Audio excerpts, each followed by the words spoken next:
और देखिए, लोकसभा चुनाव की तैयारी में हर पार्टी जुट चुकी है। इसी कड़ी में लोकसभा चुनाव की तैयारी में भाजपा भी जुटी हुई दिखाई दे रही है। भाजपा प्रदेश कार्यालय में कार्यशाला हुई है। भाजपा प्रदेश मीडिया विभाग और सोशल मीडिया विभाग की कार्यशाला रही है। मुख्यमंत्री भजनलाल शर्मा ने इस कार्यशाला में शिरकत की। बीजेपी प्रदेशाध्यक्ष सीपी जोशी ने भी शिरकत की। राष्ट्रीय प्रवक्ता सुधांशु त्रिवेदी ने भी शिरकत की कार्यशाला में। तो लोकसभा चुनाव की तैयारी है। एक तरफ क्लस्टर वाइज प्रभारियों की नियुक्ति पहले ही भाजपा कर चुकी है, लेकिन ऐसे में सोशल मीडिया ये बेहद अहम भूमिका निभाता है प्रचार प्रसार में। और ये जो कार्यशाला हुई है बीजेपी प्रदेश कार्यालय में, इस कार्यशाला में बेहद महत्वपूर्ण संवाद और चर्चा इस कार्यशाला के दौरान रहा है।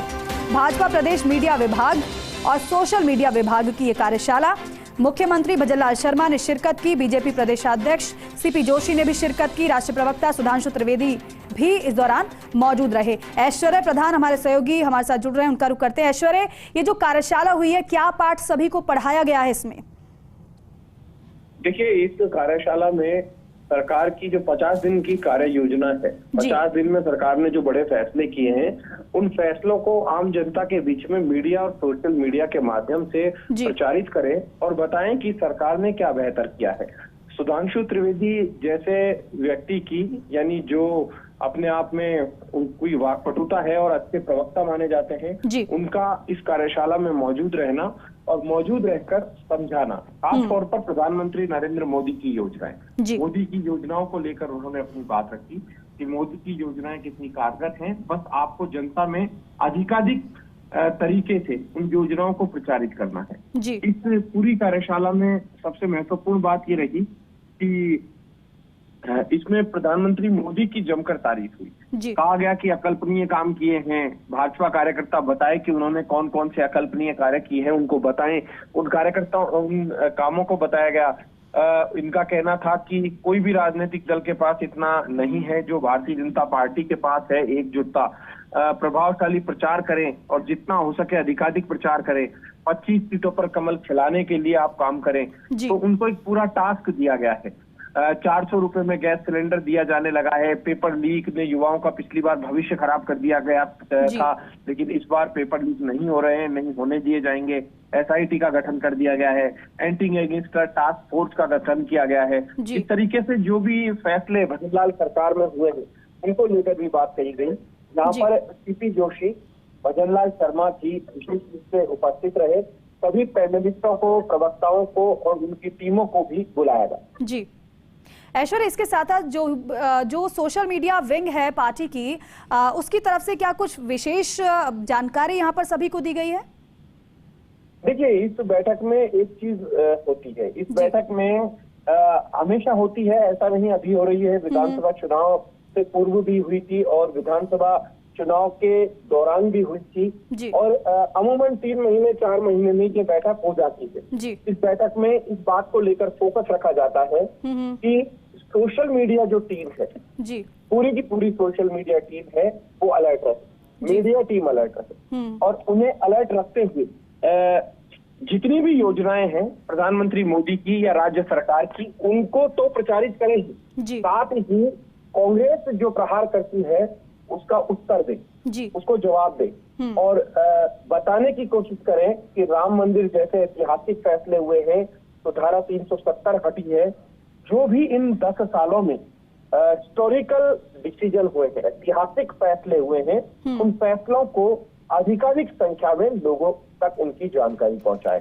सोशल मीडिया में फेक न्यूज चलती है, कई बार काल्पनिक चीजें सामने परोसे जाने की कोशिश की जाती है कि कुछ होता नहीं है लेकिन परोस दिया जाता है। तो उनको जवाब कैसे दे, फेक न्यूज को जवाब कैसे दे। रियलिटी चेक वाली बात भी होती है। जो वास्तविकता में कुछ फैसले होते हैं, वास्तविकता में उन फैसलों के बाद उनको गलत ढंग से कई बार सोशल मीडिया में और मीडिया में प्रचारित कर दिया जाता है। तो उनसे बचने के लिए विशेष तौर पर उनका जवाब दे, भारतीय जनता पार्टी के कार्यकर्ता उनका जवाब दे, ये भी बताया गया।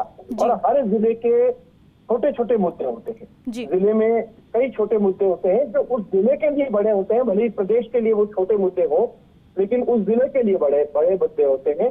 तो उन मुद्दों को यदि उठाया जाए, लोगों की समस्याओं का निराकरण करते हुए उन मुद्दों को भी उठाए और सरकार तक पहुंचाए, तो उसमें भी महत्वपूर्ण भूमिका सोशल मीडिया की होती है। कई बार सोशल मीडिया पर जो सरकार बहुत कुछ करती है वो प्रचारित नहीं हो पाता, तो यही बताने की कोशिश की गई कि किया बहुत जाता है, जितना करें उससे भी ज्यादा लोगों को बताएं क्या कुछ बेहतर किया गया है। ये इसका मकसद होता है, क्योंकि मीडिया और सोशल मीडिया पार्टी के मुख है, पार्टी का मुंह है, और ये जो टीम है ये बड़े बुद्धिजीवियों की टीम है, और इसमें जिन्हें दायित्व दिया जाता है, पैनलिस्ट है, प्रवक्ता है, ये ऐसे लोगों को जो वाकपटु होते हैं, बोलने की जिसमें क्षमता होती है, जिनको अच्छी जानकारियां होती है, जिनको ये मालूम होता है कि किस मुद्दे पर हम गिर सकते हैं, किस मुद्दे पर नहीं गिरना है, ये सारी बातें इन कार्यशाला एक टीम में देखी जाती है। और कार्यशाला जो थी वो दिन भर चली। अब आगामी दिनों में दूसरे विभागों की, प्रकल्पों की, प्रकोष्ठों की, मोर्चों की भी कार्यशालाएं की जाएगी। सीपी जोशी ने इस कार्यशाला के लिए विशेष तैयारी भी की थी। कल भी सीपी जोशी और भजनलाल शर्मा दोनों साथ साथ बैठे थे, काफी देर मीटिंग हुई थी, और अब आगामी दिनों में लगातार बैठकों का ऐसा ही सिलसिला चलता रहे। लेकिन ऐश्वर्या, एक बात और यहाँ पर जानना चाहेंगे, क्योंकि आप बता रहे हैं कि हर 3 महीने में इस तरीके से बैठकें होती हैं। हालांकि इस बार प्रधानमंत्री भी ज्यादा फोकस किए हुए हैं, लगातार उनके भी दौरे हो रहे हैं, स्ट्रैटेजी बनाई जा रही है, लेकिन हर बार से क्या कुछ अलग नजर आ रहा है स्ट्रैटेजी में, या फिर अगर इसी कार्यशाला की बात कर ली जाए तो कुछ नवाचार, क्योंकि नए निर्देश दिए गए हैं, क्योंकि नवाचार पर पार्टी चल रही है?